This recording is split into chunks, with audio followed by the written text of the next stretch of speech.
여러분은 혹시 들어본 적 있습니까? 일본의 깊은 숲이나 지도에도 나오지 않는 산간지방에서 길을 잃었을 때 절대 대답해서는 안 되는 소리가 있다는 것을. 그것은 당신이 가장 그리워하는 사람 혹은 당신이 가장 소중하게 생각하는 사람의 목소리로 찾아옵니다. 2004년 여름, 저와 두 명의 친구는 일본 기우현의 한 폐촌 근처에서 그것과 마주쳤습니다. 지금부터 제가 들려드리는 이야기는 단순한 괴담이 아닙니다. 당시 실종된 제 친구 민석이의 마지막 모습이 담긴 6mm 캠코더 영상. 그리고 제가 20년 동안 정신과 폐쇄병동을 전전하며 피로 써내려간 실제 수기의 기록입니다. 그곳엔 사람이 결코 건드려서는 안 돼 아주 오래된 원망이 산채로 썩어가고 있었습니다. 20년 전 그날, 우리가 열지 말아야 했을 것은 무엇이었을까요? 그리고 지금 제 앞에서 저를 비웃고 있는 나의 얼굴을 한 그것은 대체 누구일까요? 오늘 밤 당신의 그림자를 꼭 붙드십시오. 시작합니다.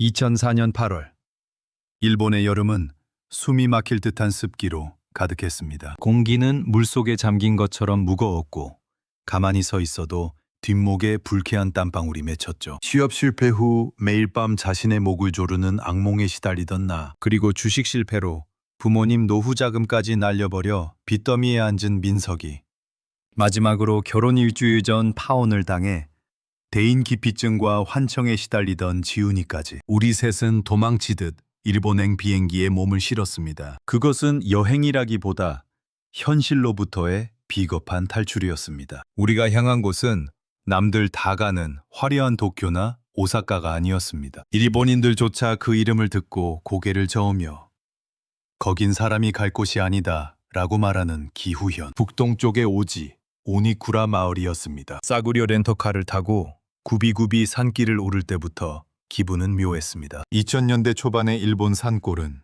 시간이 멈춘 듯 했습니다. 도로 양옆으로 늘어선 거대한 삼나무들은 마치 우리를 가두려는 창살처럼 느껴졌고, 라디오에서는 지지직거리는 노이즈 너머로 알 수 없는 비명 같은 소리와 불경 소리가 간헐적으로 섞여 나왔습니다. 야, 민석아, 여기가 정말 맞아? 내비게이션도 안 잡히고 휴대폰 안테나도 다 죽었어. 지훈이가 손톱을 깨물며 떨리는 목소리로 물었습니다. 민석이는 운전대를 부서질 듯 꽉 쥔 채 대답이 없었습니다. 사실 민석이는 이번 여행에 광적으로 집착하고 있었습니다. 일본의 어느 딥웹 커뮤니티에서 인생을 초기화시켜주는 신사가 오니쿠라에 있다는 글을 읽었다면서요? 빚독촉에 시달리던 민석이에게 그건 미신이 아니라 유일한 구원처럼 보였습니다. 마을 입구에 도착했을 때 가장 먼저 우리를 반긴 건 코를 찌르는 비릿한 냄새였습니다. 생선이 썩는 것 같기도 하고 오래된 핏물이 웅덩이에서 부패하는 것 같기도 한 그 악취. 마을 어귀에는 낡은 종이 인형들이 새끼줄에 줄지어 매달려 바람에 흔들리고 있었습니다. 민석이가 차를 세우고 내렸을 때 마을 어귀에 서 있던 낡은 신사의 문이 바람도 없는데 끼익 소리를 내며 아주 천천히 열렸습니다. 그 어두운 틈 사이로 마치 우리를 오래전부터 기다렸다는 듯 퀭한 눈동자 하나가 우리를 빤히 응시하고 있었습니다. 그것은 인간의 눈이 아니었습니다. 검은 눈동자가 아예 없는, 오로지 흰자위로만 가득 찬 눈이 우리 세 사람을 정확히 훑고 지나갔습니다. 그리고 그 순간 우리 세 사람의 핸드폰이 동시에 울리기 시작했습니다. 발신번호는 존재하지 않는 번호였습니다. 민석이가 떨리는 손으로 폴더폰을 열었습니다. 액정에는 읽을 수 없는 기괴한 문자들만 가득 차 있었고, 스피커 너머로는 지직지직하는 마찰음과 함께 누군가 젖은 바닥을 맨발로 걷는 듯한 철펑철펑 소리가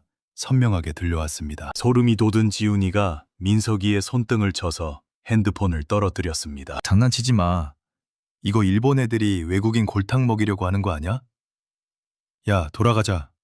여기 뭔가 이상해. 지훈이는 애써 웃어 보였지만 눈동자는 이미 심하게 흔들리고 있었습니다. 우리는 마을 안쪽으로 더 들어갔습니다. 2000년대 특유의 낡은 자판기들은 녹이 쓴 채 방치되어 있었고, 집집마다 대문 앞에는 깨진 사발에 흰 쌀밥이 수북이 담겨 놓여 있었습니다. 누군가를 기리는 제사상이라기엔 밥 위에 꽂힌 젓가락들이 모두 우리를 향해, 즉 이방인을 향해 공격적으로 서 있었습니다. 그때였습니다. 마을 광장 중앙에 있는 거대한 은행나무 아래 한 노파가 등을 돌리고 앉아 있었습니다. 낡은 기모노를 입은 그녀는 무언가를 열심히 갈고 있었습니다. 쓱쓱쓱 숫돌에 무언가를 가는 날카로운 마찰음이 적막한 마을에 울려 퍼졌습니다. 민석이가 조심스럽게 다가갔습니다. 노파는 대답이 없었습니다. 그저 일정한 리듬으로 쓱쓱 소리만 낼 뿐이었죠. 우리가 더 가까이 다가갔을 때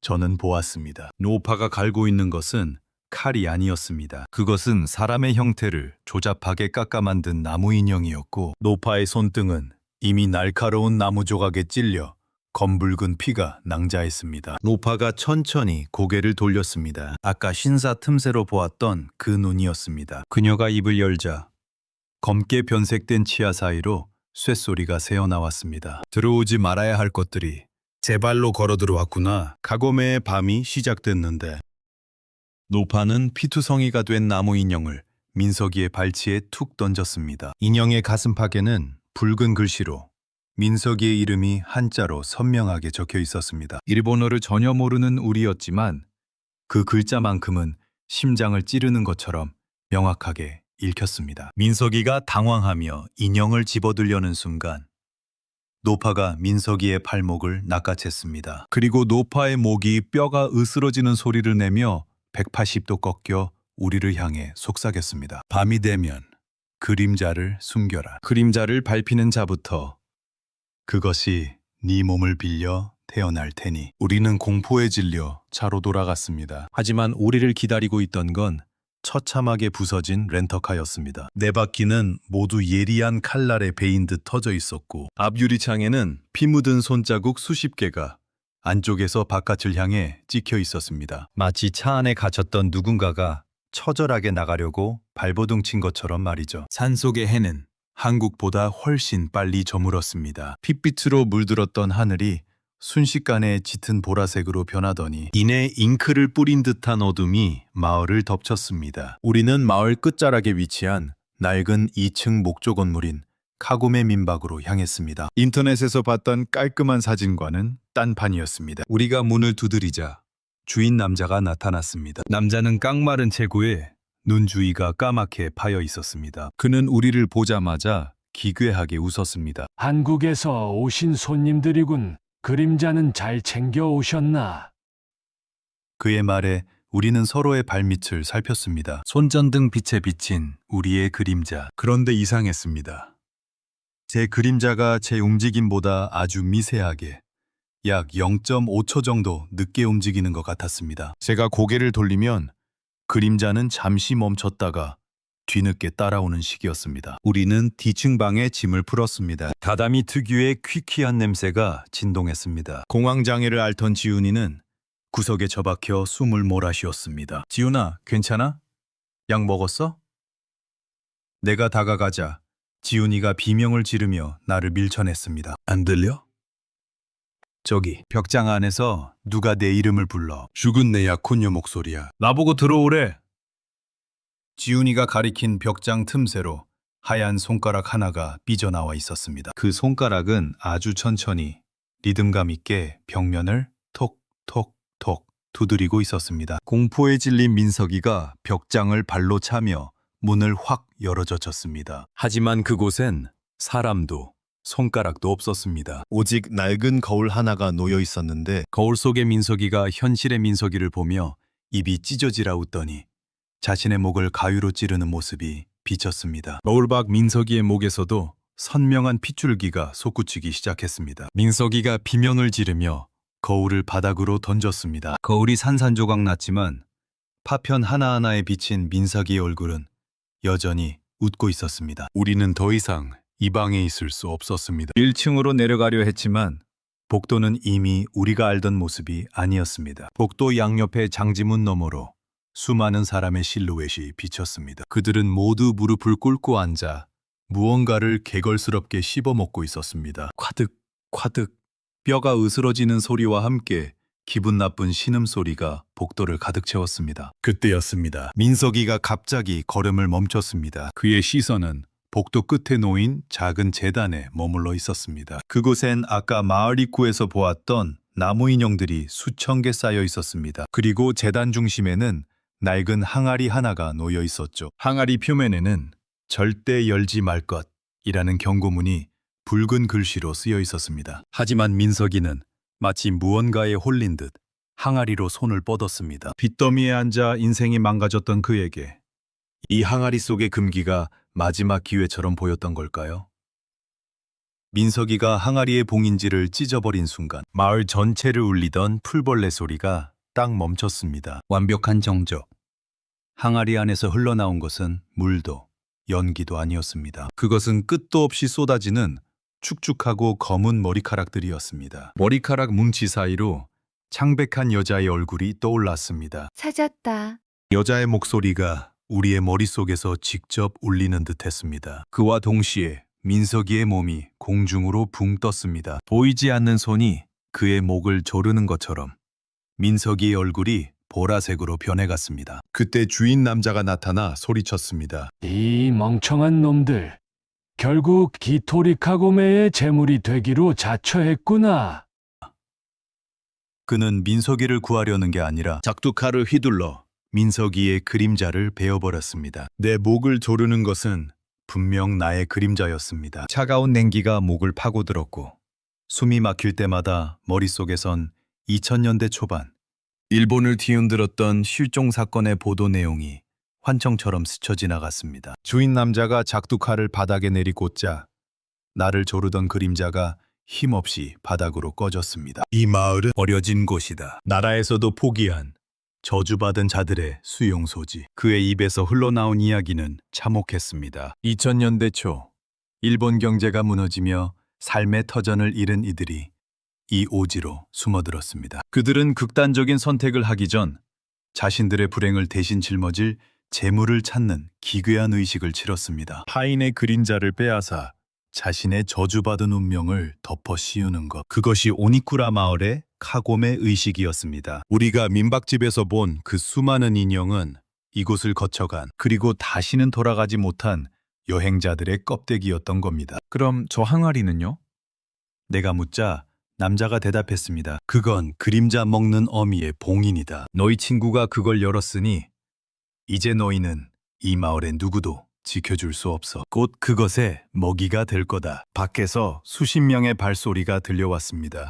젖은 집신 소리. 창문 너머로 비친 것은 마을 주민들이었습니다. 그들은 횃불 대신 죽은 가축의 머리를 들고 우리를 에워싸고 있었습니다. 그들의 눈은 모두 흰 자위로만 가득 차 있었고 입으로는 기괴한 노래를 흥얼거리고 있었습니다. 카고메.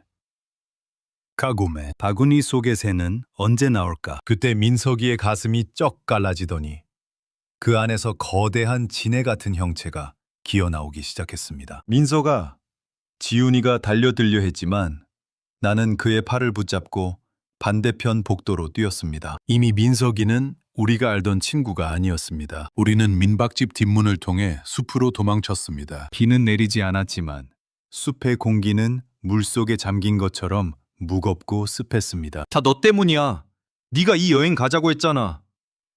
갑자기 지훈이가 멈춰서서 나에게 소리쳤습니다. 극한의 공포는 우정보다 생존 본능을 끌어올렸습니다. 지훈이의 눈에는 광기가 서려 있었습니다. 그는 품 안에서 작은 칼을 꺼냈습니다. 살아서 어떻게 나갈 건데? 아까 그 남자가 그랬지?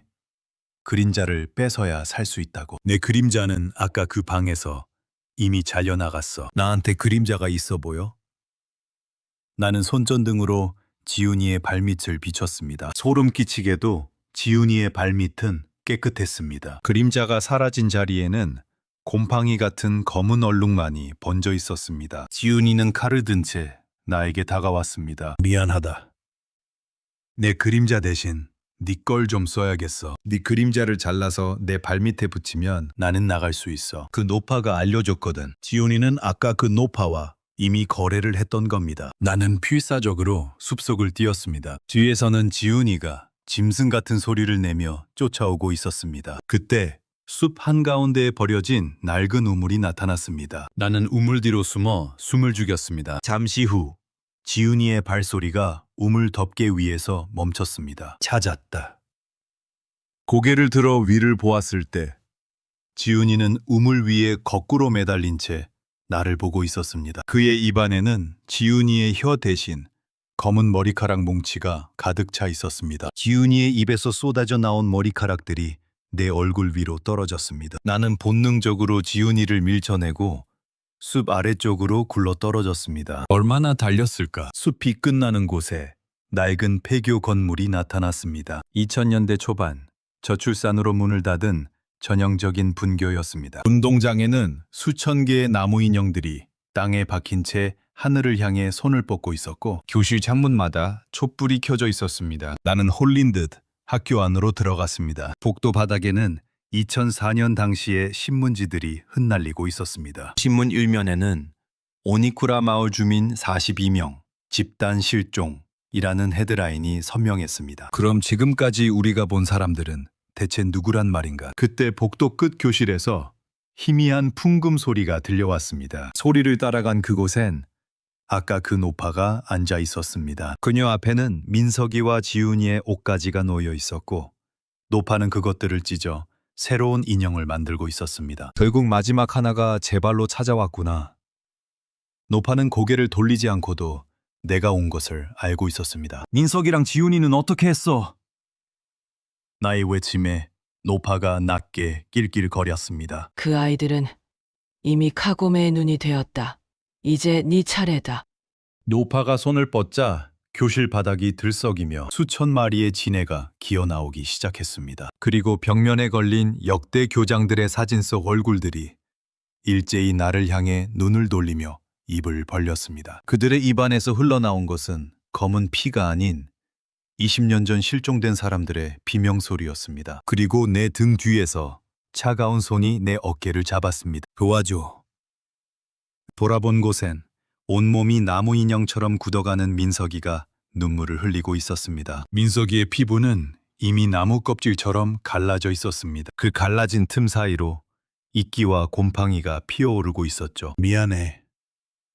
내가 항아리를 열어서 민석이의 말이 끝나기도 전에 노파가 날카로운 비명을 질렀습니다. 그러자 교실 천장에서 수많은 새끼줄이 뱀처럼 내려와 민석이의 사지를 묶고 허공으로 끌어올렸습니다. 이 마을의 저주를 풀 방법은 없다. 오직 넘기는 것뿐이지. 네가 살고 싶다면 저 친구의 마지막 숨을 네가 직접 끊어야 한다. 노파가 내 발치에 지훈이가 들고 있던 칼을 던졌습니다. 낡은 형광등이 지직거리며 깜빡일 때마다 민석이의 모습은 괴물과 친구의 얼굴을 오갔습니다. 내 그림자 역시 내 발밑을 벗어나 벽으로 기어 올라가려 발버둥 쳤습니다. 그림자가 몸에서 분리되는 순간 느껴지는 그 끔찍한 냉기와 상실감은 겪어보지 않은 사람은 절대 알 수 없는 공포였습니다. 나는 칼을 집어들었습니다. 손이 미친 듯이 떨렸습니다. 민석이는 이제 눈조차 감지 못한 채 나를 응시했습니다. 그의 입술이 미세하게 움직였습니다. 죽여줘.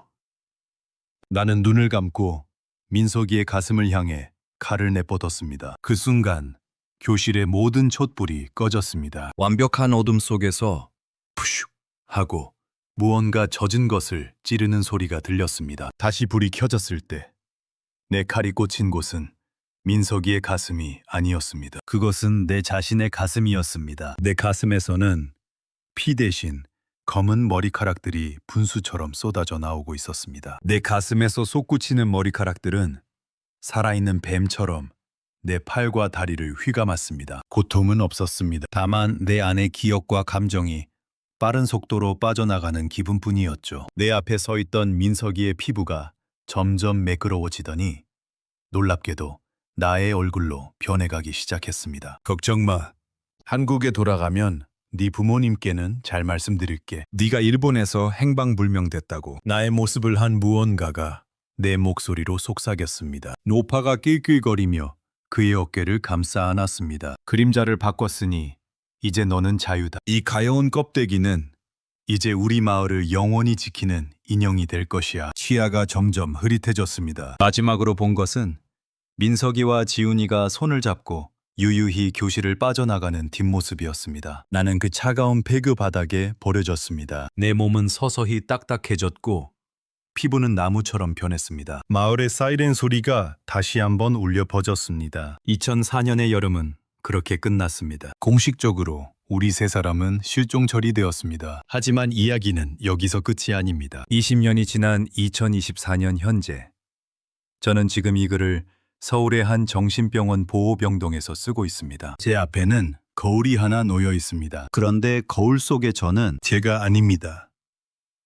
20년 전 그날, 나를 버리고 떠났던 민석이의 얼굴을 한 괴물이 거울 안에서 나를 빤히 응시하며 입을 엽니다. 이제 곧 교대할 시간이야. 저는 사실 그 폐교에서 죽지 않았습니다. 마을 사람들은 저를 나무 인형으로 만들어 신사에 공양했고, 제 영혼은 20년 동안 그 좁고 어두운 항아리 속에 갇혀 있었습니다. 그러던 어느 날, 최근 유행하는 폐가 체험을 온 한국인 유튜버들이 그 항아리를 열었습니다. 저는 그들의 몸을 빌려 이곳 한국으로 돌아왔습니다. 하지만 제가 돌아왔을 때 세상은 더 기괴하게 변해 있었습니다. 나의 이름을 쓰고 나의 부모님을 부르며 나의 인생을 살고 있는 그것이 이미 완벽하게 내 자리를 차지하고 있었기 때문입니다. 그놈은 저를 정신병자로 몰아 이곳에 가두었습니다. 이 병원 안에는 저와 같은 사람들이 너무나 많습니다. 일본 여행을 다녀온 뒤 성격이 변했다는 사람, 자신의 그림자가 밤마다 말을 건다는 사람, 그들은 모두 오니쿠라의 저주를 몸에 이식받고 돌아온 재물들입니다. 지금 이 영상을 보고 계시는 여러분, 혹시 최근에 일본 여행을 다녀오셨나요? 아니면 주변 친구 중에 여행을 다녀온 뒤 어딘가 묘하게 달라진 사람이 있습니까? 확인하는 방법은 간단합니다. 지금 즉시 불을 끄고 핸드폰 플래시로 그 사람의 발밑을 비춰보십시오. 만약 그 사람의 그림자가 빛보다 아주 조금이라도 늦게 움직인다면, 혹은 그림자의 입모양이 주인과 다르게 웃고 있다면 절대 눈을 마주치지 마십시오. 당신이 그것을 인지하는 순간 카고메의 숨바꼭질은 당신을 타겟으로 삼을 테니까요. 방금 당신의 등 뒤에서 철펑 하는 젖은 발소리가 들리지 않았나요? 조심하세요. 다음 인형의 이름은 바로 당신이 될지도 모르니까요. 이번 내용이 재밌으셨다면 구독과 좋아요 부탁드립니다.